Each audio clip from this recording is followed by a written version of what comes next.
پانی پت کی پہلی لڑائی جیت کر ظہیر الدین بابر نے ہندوستان میں مغلیہ سلطنت کی بنیاد رکھی تھی، مگر بابر کی وفات کے بعد اس کے جانشین ہمایوں نے اپنی سلطنت شیر شاہ سوری کے ہاتھوں کھو دی۔ ہمایوں کو شیر شاہ سوری سے پے در پے ہونے والی شکستوں کی وجہ سے ہندوستان سے بھاگنا پڑا۔ مغلوں کو ہندوستان سے نکال کر شیر شاہ سوری نے ہندوستان میں سوری سلطنت کی بنیاد رکھی۔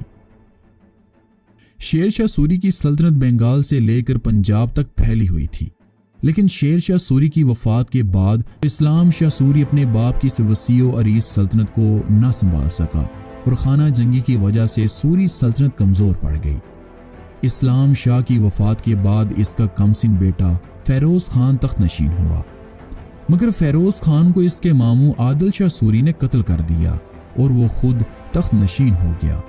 عادل شاہ سوری انتہا درجے کا عیاش اور ظالم حکمران تھا۔ اس نے عیاشی اور فضول خرچی پر سارا خزانہ لٹا دیا۔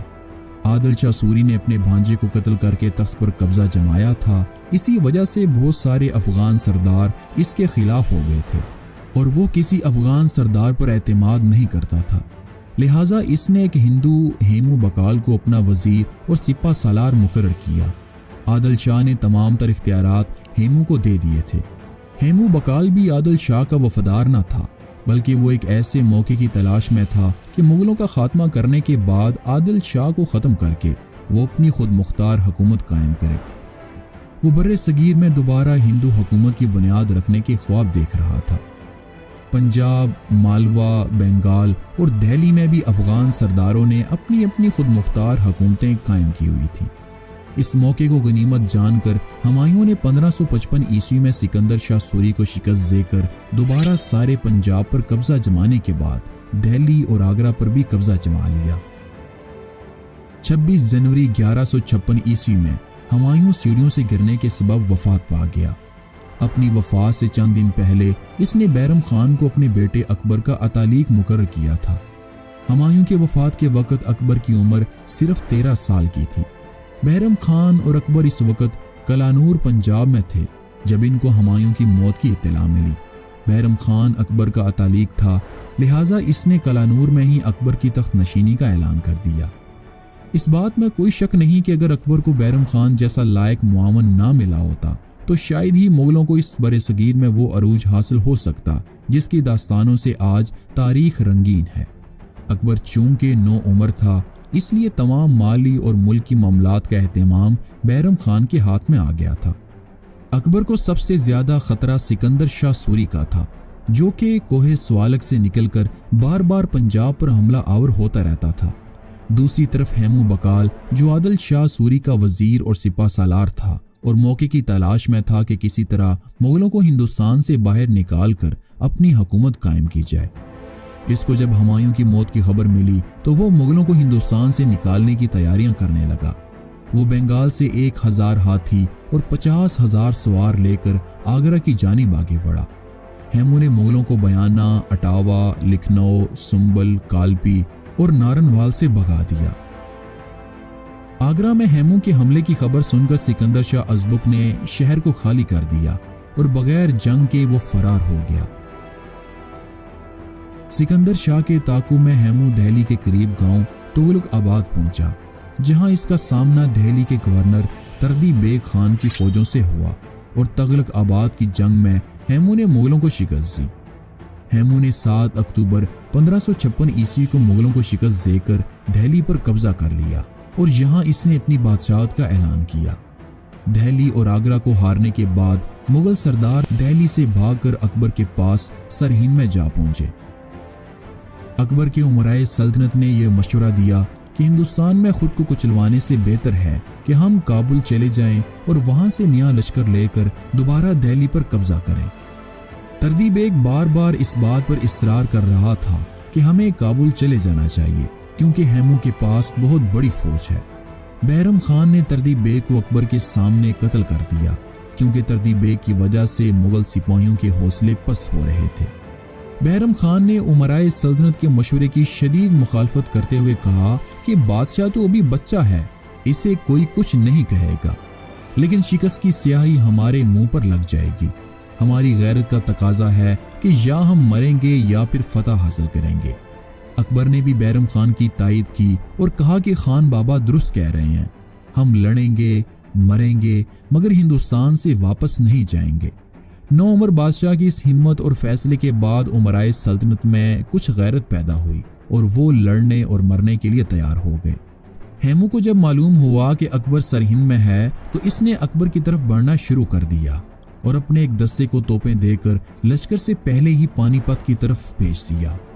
इसी दौरान बैरम खान भी अकबर अपने लश्कर को लेकर सरहिंद से दिल्ली की तरफ निकल चुका था। बैरम खान ने खान शैबानी को 10,000 घुड़सवार देकर आगे हरवल दस्ते का कमांडर बनाकर भेजा। शैबानी ने हेमू के तोपखाने पर हमला किया और हेमू के तोपखाने पर कब्जा कर लिया। हेमू की शिकस्त का बुनियादी सबब भी यही बना कि इसका मजबूत तरीन हथियार मुगलों के कब्जे में चला गया। 5 नवंबर 1556 ईस्वी को पानीपत के तारीखी मैदान जंग में हेमू और अकबर की फौजें आमने सामने हुई। बैरम खान के हुक्म पर अकबर को मैदान जंग से 8 मील के फासले पर अकब में एक महफूज जगह पर ठहराया गया। जंग के तमाम मामलात बैरम खान ही देख रहा था। असल में मुकाबला बैरम खान और हेमू के दरमियान था। अकबर तो सिर्फ नाम का बादशाह था। तमाम तर इख्तियारात इस वक्त बैरम खान के पास ही थे, लेकिन ये बैरम खान की अनमोल वफादारी थी कि इसने दोबारा हिंदुस्तान में मुगलों की गिरती हुई सल्तनत को अरूज पर ला खड़ा किया। मुगलों के लश्कर की तादाद 25,000 के करीब थी, लेकिन बाज मोरखों ने मुगलों के लश्कर की तादाद 10,000 जबकि बाज ने 20 और कुछ ने 30,000 भी लिखी है। मुगल फौज की क्लब की क़यादत खान शैबानी कर रहे थे। मुगल लश्कर के दाएं पहलुओं पर सिकंदर खान अजबुक और बाएं पहलू पर अब्दुल्ला खान अजबुक थे। बाज मोर्रखीन ने हेमू के लश्कर की तादाद 1 लाख और जंगी हाथियों की तादाद 1,000 भी लिखी है, लेकिन एक बात पर तमाम मुर्रखीन मुत्तफिक हैं कि हेमू के लश्कर की तादाद, जिसमें अफगानों और राजपूतों की भी एक बड़ी तादाद शामिल थी, मुगलों से बहुत ज्यादा थी। हेमू के लश्कर के बाएं हिस्से की क़यादत इसका भांजा रमिया ने की और दाएं हिस्से की क़यादत शादी खान कक्कड़ ने की। हेमू की फौज मुगलों को पे दर पे शिकस्तें देने के बाद अपनी जीत को यकीनी समझ रही थी। इनको यकीन था कि वो मुगलों को हिंदुस्तान से भगा देंगे, क्योंकि हेमू इस वक्त तक बंगाल से पंजाब तक किसी लड़ाई में नहीं हारा था। लेकिन पानीपत के मैदान में हेमू के पास कोई तोपखाना नहीं था। हेमू का लश्कर तादाद में बड़ा था, इसलिए इसने हमले में पहल की और अपने दाएं और बाएं बाजू को हमले का हुक्म दिया। दूसरी तरफ मुगलों की भी दाएं और बाएं जानिब के दस्ते आगे बढ़े। कुछ देर मुकाबले के बाद हेमू के लश्कर ने मुगलों को पीछे धकेलना शुरू कर दिया। मुगलों के दाएं और बाएं जानिब के दस्ते मुगलों के क्लब से भी पीछे निकल गए। इसी वक्त बैरम खान ने तेज रफ्तार घुड़सवार दस्ते अपने पहलुओं की मदद के लिए भेजे। इन घुड़सवारों ने हेमू के पहलुओं पर अकब से हमला कर दिया। इस 2 तरफा हमले में हेमू के सिपा सलारों शादी खान कक्कड़ और बकवान दास समेत कई सिपाही मारे गए। मुगलों ने हाथियों की टांगों और सूंडों पर वार किए, जिससे हाथी बेकाबू हो गए और पीछे की तरफ भाग निकले। हेमू अपने हाथी पर बैठा मैदान जंग को देख रहा था और अपने सालारों को वहीं से हुक्म भेज रहा था। इस सूरत हाल में जब हेमू के 2 अहम सालार भी मारे जा चुके थे, इसने अपने पहलुओं की मदद के लिए अपने महफूजा के दस्तों को आगे भेजा, जिन्होंने मुगल घुड़सवारों को जो पीछे से हमला कर रहे थे इन्हें वापस धकेल दिया। इसके बाद खुद हेमू हाथी पर सवार होकर अपने क्लब के साथ आगे बढ़ा। इन दिनों बारिश की वजह से मुगलों के क्लब के सामने जमीन बहुत दलदल हो चुकी थी, मगर हेमू ने इस दलदली जमीन को पार किया और मुगलों के क्लब पर पूरे जोर से हमला कर दिया। मुगलों ने कुछ देर मुकाबला किया, मगर इसके बाद इतने बड़े लश्कर के हमले की ताब ना लाते हुए वो पीछे हटने लगे और करीब था कि हैमू ये जंग जीत जाता, लेकिन एक मुगल सिपाही का तीर इसकी आंख में जा लगा। इस तीर ने हिंदुस्तान की तारीख का रुख मोड़ कर रख दिया। तीर के लगने से हैमू बेहोश होकर गिर पड़ा और देखते ही देखते जंग का पांसा पलट गया। हैमू को हाथी से गिरता देखकर इसकी फौज के हौसले टूट गए और वो मैदान जंग छोड़ने लगे। थोड़ी ही देर में हैमू का सारा लश्कर मैदान जंग में 5000 लाशें छोड़कर भाग खड़ा हुआ। इसके लश्कर के बहुत सारे सिपाही भागते हुए मारे गए और इस तरह पानीपत की दूसरी लड़ाई अकबर की फतह और हैमू की शिकस्त के साथ खत्म हुई। अकबर के मुंशी अबू फजल ने लिखा है कि इस जंग के बाद जब हैमू को अकबर के सामने लाया गया तो बैरम खान ने हैमू को कत्ल करने का मशवरा देते हुए अकबर से कहा कि इस काफिर को कत्ल कीजिए ताकि आप गाजी कहलाएं और सवाब अजीम हासिल करें। लेकिन अकबर ने जवाब दिया कि इस नीम मुर्दा कैदी को मारकर ना हम गाजी बन सकते हैं और ना ही कोई सवाब हासिल कर सकते हैं। लेकिन अकबर के ना चाहते हुए भी बैरम खान ने हैमू का सर तन से जुदा कर दिया। लेकिन मोरख तारीख फरिश्ता ने लिखा है कि अकबर इस वक्त बच्चा था जब इसको हैमू का सर काटने का कहा गया तो अकबर ने वार किया, लेकिन इसमें इतनी ताकत और हिम्मत नहीं थी कि सर काट सके। इसके बाद बैरम खान ने एक जोरदार वार करके हैमू का सर काट दिया।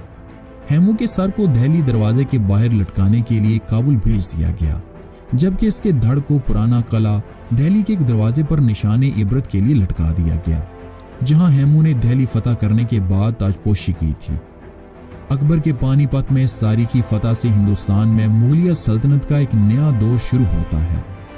ये अजीब इत्तेफाक है कि अकबर के दादा बाबर को भी हुकूमत पानीपत में फतह हासिल करने के बाद मिली थी और अकबर की हुकूमत का दौर भी इसी पानीपत के मैदान में फतह हासिल करने के बाद शुरू हुआ और इसके बाद मुगलिया सल्तनत को वो अरूज हासिल हुआ जो इससे पहले बरसगीर में किसी भी सल्तनत को हासिल नहीं हुआ था।